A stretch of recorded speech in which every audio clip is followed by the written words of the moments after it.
Halo Mas Bro, kita lanjut lagi dengan sutra-sutra dari Dhammapada. Sutra berikutnya, betapa panjangnya malam bagi penjaga. Betapa panjangnya jalan bagi pengembara yang lelah. Betapa panjangnya pengembaraan dari banyak kehidupan bagi orang bodoh yang kehilangan jalan.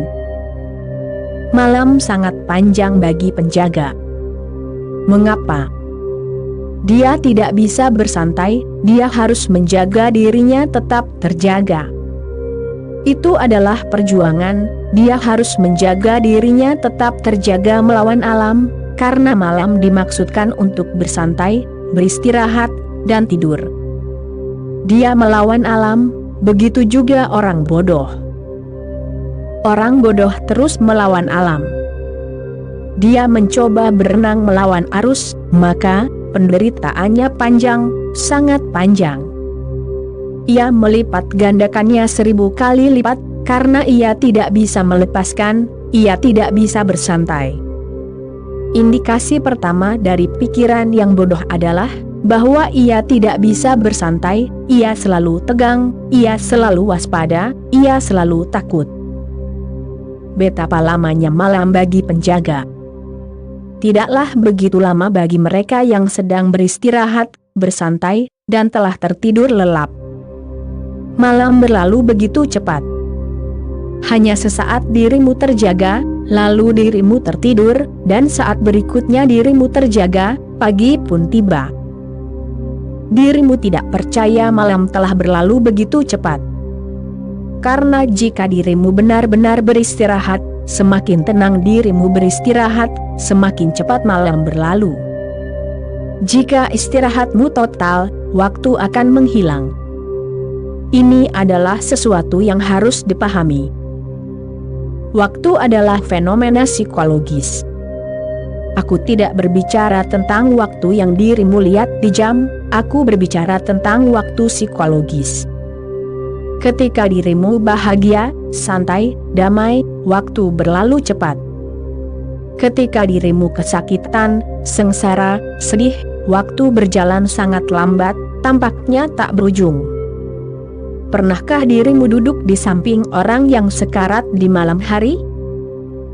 Rasanya seolah-olah pagi tidak akan pernah datang. Malam terasa begitu panjang, tetapi malam itu tetaplah malam yang sama.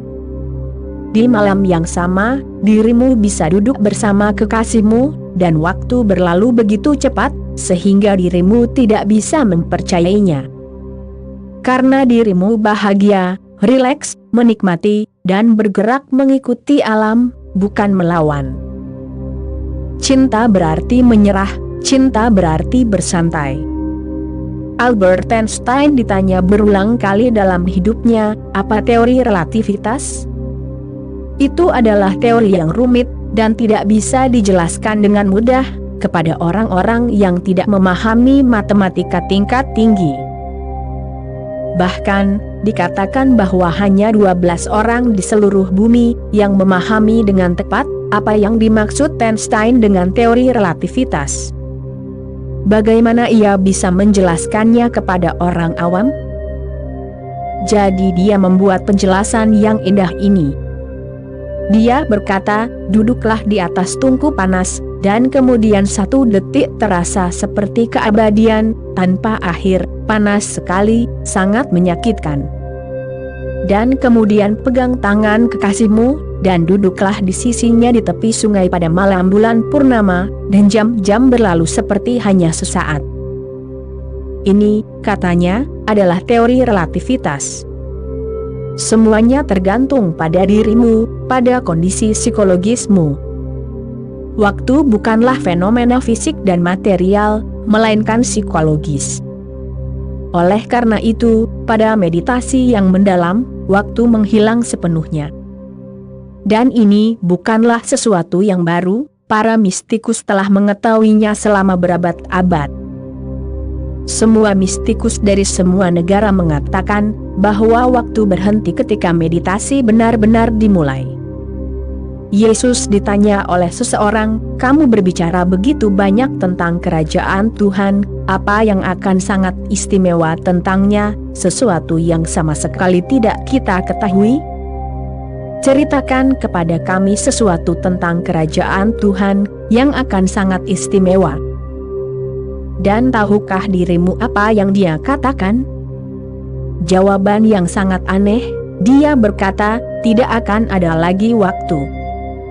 Ya, di kerajaan Tuhan tidak akan ada lagi waktu, karena waktu hanya ada dalam proporsi rasa sakit, penderitaan, kecemasan.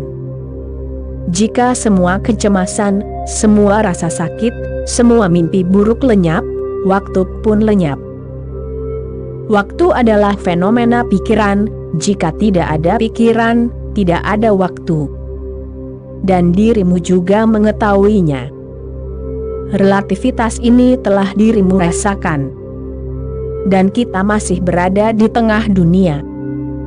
Begitu kita telah menjauh dari dunia, begitu kita memiliki dunia kecil kita sendiri, begitu kita menjatuhkan semua jembatan, waktu akan mulai menghilang. Begitu dirimu telah merasakannya, maka dirimu bisa kembali ke dunia, dan itu akan tetap bersamamu. Yang terpenting adalah merasakan ketiadaan waktu setidaknya sekali, dan tiba-tiba dirimu akan dipindahkan ke dunia lain. Dunia ini terdiri dari waktu dan ruang. Begitulah Albert Einstein mendefinisikannya, ruang-waktu. Ia membuat satu kata dari dua kata tersebut, karena ia mengatakan, waktu tidak lain hanyalah dimensi keempat dari ruang. Jadi dunia ini terdiri dari ruang dan waktu, dan dalam meditasi dirimu menghilang dari keduanya, atau keduanya menghilang dari keberadaanmu. Dirimu tidak tahu di mana dirimu berada. Dirimu ada lebih dari yang pernah dirimu alami. Dirimu benar-benar ada di sana, tetapi tidak ada ruang yang membatasimu, dan tidak ada waktu yang mendefinisikanmu. Begitu keberadaan murni dirasakan, semua kebodohan menghilang. Orang bodoh hidup dalam waktu, orang bijak hidup dalam keabadian. Orang bodoh hidup dalam pikiran, orang bijak hidup dalam tanpa pikiran. Betapa lamanya malam bagi penjaga, betapa lamanya jalan bagi pengembara yang lelah. Coba lihat wajah orang-orang, betapa lelah, letih, dan frustrasinya mereka. Dan mereka tidak hanya terlihat lelah, mereka memang lelah. Jiwa mereka lelah, keberadaan mereka telah menjadi semacam kebosanan. Mereka menyeret diri, tidak ada kegembiraan, tidak ada tarian dalam langkah mereka. Tidak ada lagu dalam hati mereka, tidak ada rasa syukur, tidak ada rasa terima kasih yang mereka miliki. Sebaliknya, mereka memiliki begitu banyak keluhan. Salah satu tokoh Dostoevsky dalam The Brothers Karamazov berkata, "Aku ingin mengembalikan kehidupan ini kepada Tuhan, jika aku bertemu dengannya. Aku tidak ingin hidup lagi. Hidup ini sangat menyedihkan." Dia ingin mengembalikan tiket itu. Bagaimana dia bisa bersyukur? Coba pikirkan, jika dirimu bertemu Tuhan suatu hari nanti, apa yang akan dirimu katakan kepadanya? Akan sulit bahkan untuk mengatakan hai. Dirimu akan sangat marah kepadanya, sangat jengkel, kesal, bahwa dialah yang telah menciptakanmu, yang menciptakan dunia. Hanya karena inilah Tuhan terus bersembunyi, jika tidak, orang-orang pasti akan membunuhnya. Mereka tidak akan membiarkannya hidup, Tuhan harus bersembunyi, hanya untuk bertahan hidup ia harus bersembunyi. Betapa panjang jalan bagi pengembara yang lelah, betapa panjang pengembaraan dari banyak kehidupan, bagi si bodoh yang kehilangan jalan. Dan si bodoh pasti akan kehilangan jalan. Mengapa? Karena ia pikir ia sudah tahu jalannya, karena ia pikir ia sedang dalam perjalanan. Semua orang lain salah, hanya dia yang benar. Ia percaya bahwa jika semua orang mengikutinya, segala sesuatu akan baik-baik saja di dunia ini. Ia seorang fanatik. Ia memiliki Alkitab, Al-Quran, Weda, apalagi yang ia butuhkan? Ia tahu semua dogma yang indah dari semua agama, apalagi yang dibutuhkan? Ia tahu jalannya. Namun ketika Buddha menggunakan kata jalan, ia berarti Dhamma, as Dhammo Sanantano.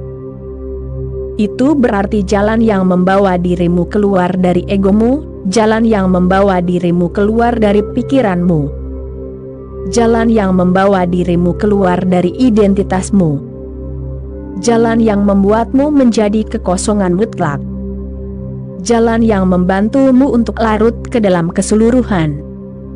Ia tidak berbicara tentang agama.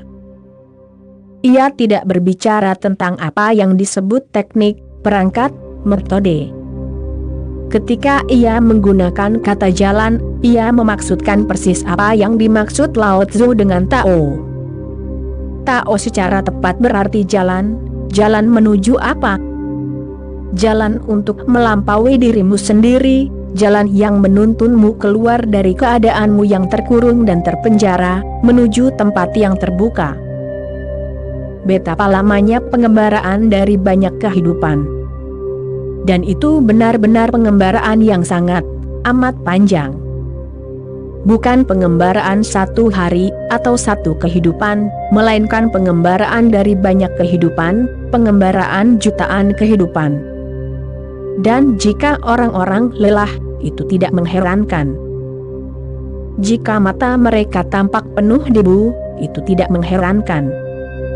Jika jiwa mereka tertutupi oleh lapisan-lapisan debu, itu tidak mengherankan. Jika mereka tidak lagi bercermin, jika cermin mereka hilang, itu bukan kecelakaan, itu bisa dimengerti. Meskipun tidak bisa dimaafkan, karena tidak ada orang lain yang bertanggung jawab atas situasi ini kecuali dirimu. Jika dirimu memutuskan, dirimu bisa menyingkirkan semua lapisan debu saat ini juga, dan saat dirimu membuang semua debu dari pikiranmu, dirimu sedang dalam perjalanan. Dirimu adalah jalannya.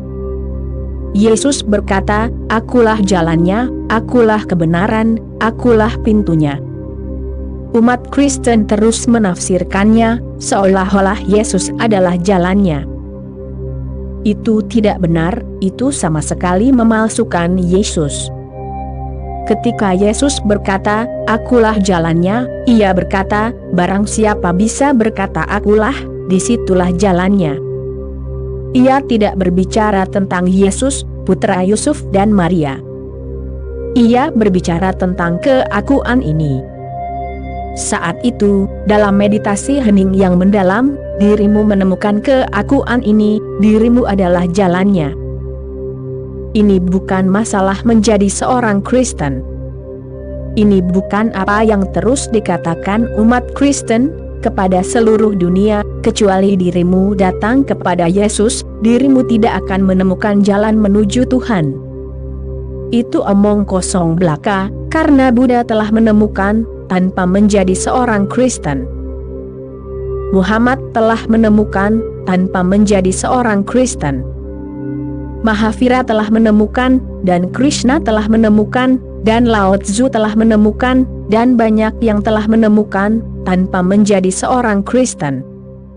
Itu omong kosong. Namun, apa yang Yesus maksudkan adalah benar.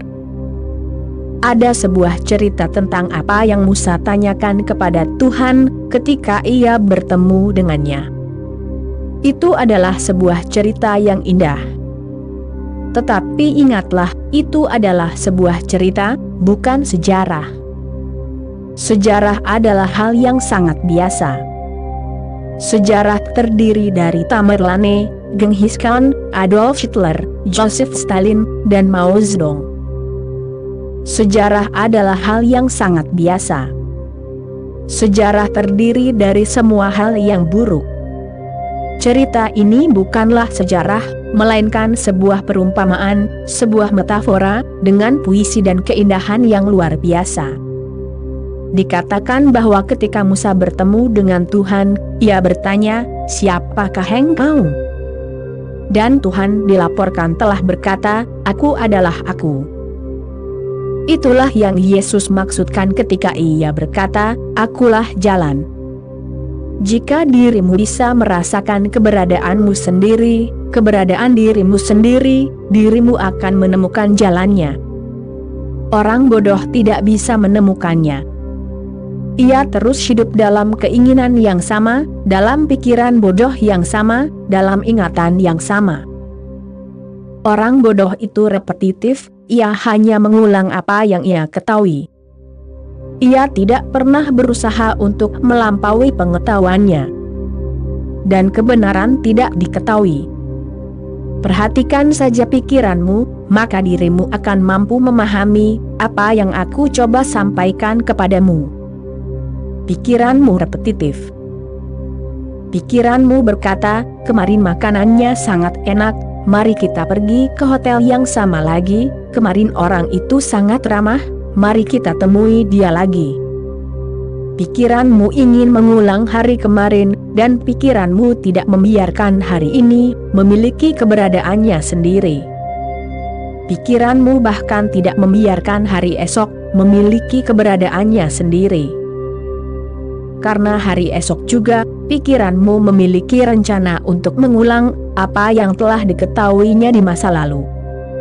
Dan apa yang telah dirimu ketahui di masa lalu, kecuali kesengsaraan?